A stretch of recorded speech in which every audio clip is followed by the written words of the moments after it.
Hi ಎಲ್ಲರಿಗೂ ನಮಸ್ಕಾರ. I Sarita cooking and ಬ್ಲಾಗ್ಸ್ಗೆ ನಿಮಗೆಲ್ಲರಿಗೂ ಸ್ವಾಗತ. ಇವತ್ತು ನಾನು ನೋಡಿ ಸೂಪರಾದ ಒಣ ಮೀನು ಸಾರು ಒಂದು 20 ನಿಮಿಷದೊಳಗಡೆ ಹೇಗೆ ಮಾಡ್ತೀನಿ ಅಂತ ನಿಮಗೆಲ್ಲರಿಗೂ ತೋರಿಸ್ಕೊಡ್ತೀನಿ. ತುಂಬ ಟೇಸ್ಟಿಯಾಗಿ ತುಂಬ ಚೆನ್ನಾಗಿದೆ. ಹಾಗೆ ಬನ್ನಿ ನೋಡಿ ಬರುವ. ಈಗ ನಮ್ಮ ಒಣಗಿದ ಮೀನಿಗೆ ಬೇಕಾದ ಸಾಮಗ್ರಿಗಳು ಇಲ್ಲಿ ನಾನು ಅದು ಮನೆಯಲ್ಲಿ ಊರಿಂದ ತಂದಿಟ್ಟ ಒಣಗಿದ ಮೀನಿತ್ತು. 3 ಥರದ ಒಣಗಿದ ಮೀನಿದೆ. ಹಾಗಾಗಿ ಇದನ್ನೆಲ್ಲ ಮಿಕ್ಸ್ ಮಾಡಿದ್ದೀನಿ. ಒಣಗಿದ ಬಂಗುಡೆ ಮತ್ತು ಒಣಗಿದ ಏನು ಹೇಳೋದು ಕತ್ಲ ಮೀನು ಅಂತ ಇದೆ, ಅದೆಲ್ಲ 3 ಮೀನು ಕೂಡ ಇದರಲ್ಲಿ ಮಿಕ್ಸ್ ಆಗಿದೆ. ಇನ್ನೇನು ಊರಿಗೆ ಹೋದರೆ ಮತ್ತೆ ನಾನು ತಗೊಂಡು ಬರಬೇಕು. ಈಗ ಇರೋದನ್ನು ಖಾಲಿ ಮಾಡಬೇಕು. ಇನ್ನೊಂದು 3 ಸಲ ಮಾಡುವಷ್ಟಿದೆ. ಇವಾಗ ಇದಕ್ಕೆ ಏನೆಲ್ಲ ಬೇಕು ಅಂತ ನಾನು ಹೇಳ್ತೀನಿ. ಇಲ್ಲಿಗ ಒಣಗಿದ ಮೀನು, ಇದನ್ನು ಚೆನ್ನಾಗಿ ಕ್ಲೀನ್ ಮಾಡಿ ಇದರ ಸಿಪ್ಪೆ ಎಲ್ಲ ತೆಗೆದು ಇದನ್ನು ಚೆನ್ನಾಗಿ 3 ಬಾರಿ ತೊಳೆದಿಟ್ಟಿದ್ದೀನಿ. ಇದನ್ನು ಸೈಡಿಗೆ ಎತ್ತಿಡೋಣ. ಇವಾಗ ನಾನು ಒಣಗಿದ ಮೀನಿಗೆ ಬೇಕಾದ ಸಾಮಗ್ರಿಗಳು ಯಾವುದು ಅಂತ ಹೇಳ್ತೀನಿ.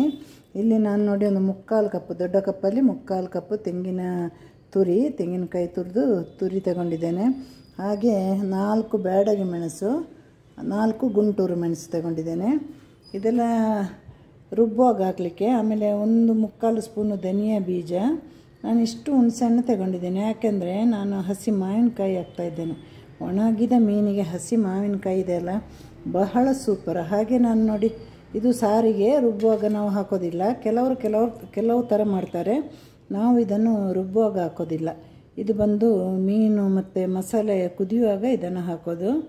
ಇವಾಗ ನಾನು ತೆಂಗಿನ ತುರಿ, ಒಣಗಿದ ಮೆಣಸಿನಕಾಯಿ, ಧನಿಯಾ ಬೀಜ, ಹುಣಸೆಹಣ್ಣು, ಆಮೇಲೆ ಅರಿಶಿನ ಪುಡಿ ಇದಿಷ್ಟು ತಗೊಂಡು ಮಿಕ್ಸಿ ಜಾರಿಗೆ ಹಾಕಿ ಸ್ವಲ್ಪ ನೀರು ಹಾಕಿ ನಾನು ತುಂಬ ನುಣ್ಣಗೆ ರುಬ್ಬಿ ತೆಗಿತೀನಿ.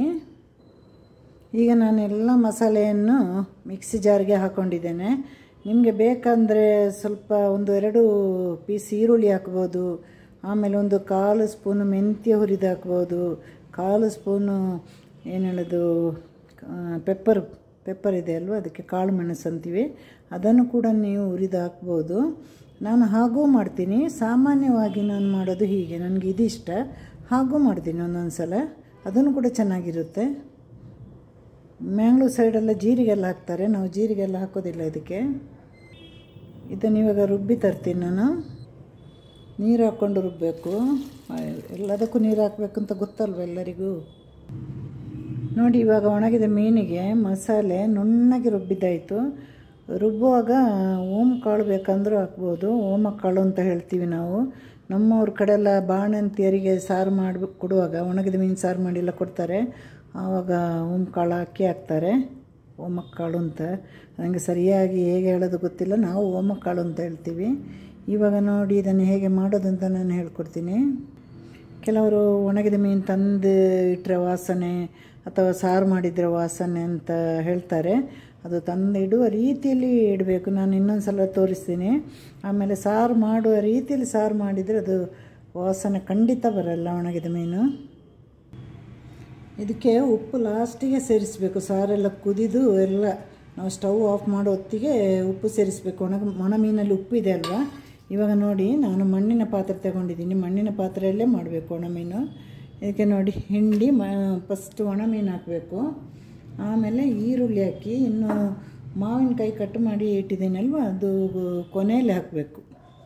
ಇಲ್ಲಾಂದರೆ ಒಂಥರ ಏನು ತುಂಬ ಬೆಂದರೆ ಚೆನ್ನಾಗಿರಲ್ಲ. ಈಗ ಮಸಾಲೆ ಹಾಕ್ತಾಯಿದ್ದೀನಿ ನಾನು. ಇದಕ್ಕೆ ಸ್ವಲ್ಪ ನೀರು ಹಾಕಬೇಕಿನ್ನು. ಇದೇನು ಮಹಾ ದೊಡ್ಡ ಕೆಲಸ ಅಲ್ಲ, ಒಂದು 20 ನಿಮಿಷದ ಕೆಲಸ ಇದು. ನಾವು ಮತ್ತೆ ವೀಡಿಯೋ ಎಲ್ಲ ಮಾಡುವಾಗ ಸ್ವಲ್ಪ ಲೇಟ್ ಆಗುತ್ತೆ ಅಷ್ಟೇ.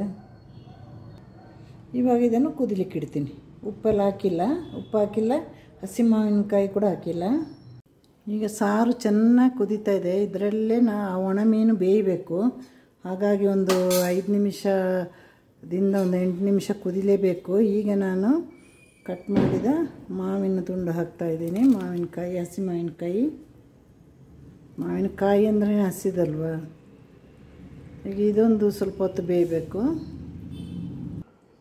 ಈಗ ನಾನು ಉಪ್ಪು ಹಾಕ್ತಾಯಿದ್ದೀನಿ, ಸ್ವಲ್ಪ ಉಪ್ಪು ಹಾಕ್ತಾಯಿದ್ದೀನಿ. ಯಾಕಂದರೆ ಒಣ ಮೀನಲ್ಲಿ ಉಪ್ಪಿದೆ, ಮತ್ತು ನೋಡಿಕೊಂಡು ಹಾಕಿ. ನಾನು ಹಾಕಿದ ಉಪ್ಪು ಸರಿ ಇತ್ತು. ಒಂಚೂರು ಎಲ್ಲೋ ಒಂದು ಚಿಟಿಕೆ ಕಮ್ಮಿ ಇತ್ತು ಅನ್ನಿಸ್ತು. ಸೂಪರಾಗಿದೆ ಒಣ ಮೀನು ಸಾರು. ತುಂಬ ಟೇಸ್ಟಿಯಾಗಿದೆ. ಯಾಕೆಂದರೆ ನಾನು ಉಪ್ಪು ನೋಡುವಾಗ ಟೇಸ್ಟ್ ನೋಡೋದೆ ಅಲ್ವಾ. ನನಗೆ ತುಂಬ ಇಷ್ಟ ಒಣ ಮೀನು ಸಾರು. ಹಸಿ ಮೀನು ಸಾರಿಗಿಂತ ನನಗೆ ಒಣ ಮೀನು ಸಾರು ಇಷ್ಟ. ಈಗ ಭರ್ಜರಿ ಒಂದು ಊಟ ಮಾಡಬೇಕು. ಇವತ್ತು ಇಡೀ ಊಟನೇ ಮಾಡಿಲ್ಲ ನಾನು, ಒಬ್ಬಳೇ ಇರೋದಲ್ವ, ಏನು ಅನ್ನನೂ ಇಟ್ಟಿಲ್ಲ, ಏನೂ ಮಾಡಿಲ್ಲ. ಇದೊಂದು 3 ನಿಮಿಷ ಕಾಲ ಬೇಯಲಿ. ಒಣ ಮೀನು ಬೇಯಬೇಕಲ್ವ, ಬೇಗ ನೋಡಿ ಮಾವಿನಕಾಯಿ ಎಲ್ಲ ಬೆಂದಿದೆ ನೋಡಿ.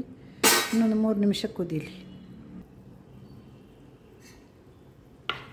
ಈಗ ನಮ್ಮ ಒಣ ಮೀನು ಸಾರು ರೆಡಿ ಆಯಿತು.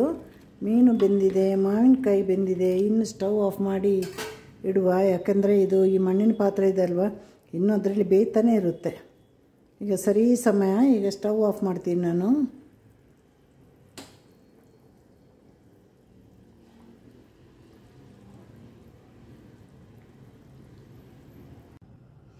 ಹಾಗೆ ನನಗೆಲ್ಲರೂ ಸಪೋರ್ಟ್ ಮಾಡಿ please please please. Tata, bye, see you, take care, good night.